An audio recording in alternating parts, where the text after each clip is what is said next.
I've always been interested in jewelry. I had my first Saturday job for my aunt and uncle in the jewelry store when I was 11, and it just ricocheted from there.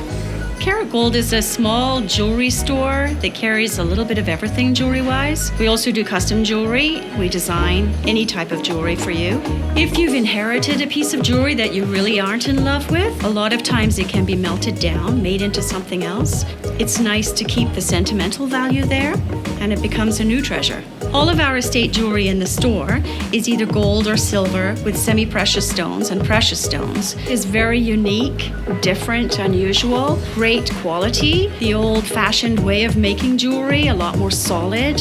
What keeps people coming back to the store is the great customer service, the fact that they're going to get a unique piece of jewelry, something unusual that you don't see everywhere else. Jewelry can be a high-ticket item, and trust is very important that you feel confident in the store that you purchase. I really enjoy having my own store, to be able to create beautiful pieces of jewelry for people, to follow them through their journey in life, originally making their engagement rings, later on their wedding bands, and then they come back for their anniversary presents and sometimes even baby gifts. It's really rewarding to be part of their life that way.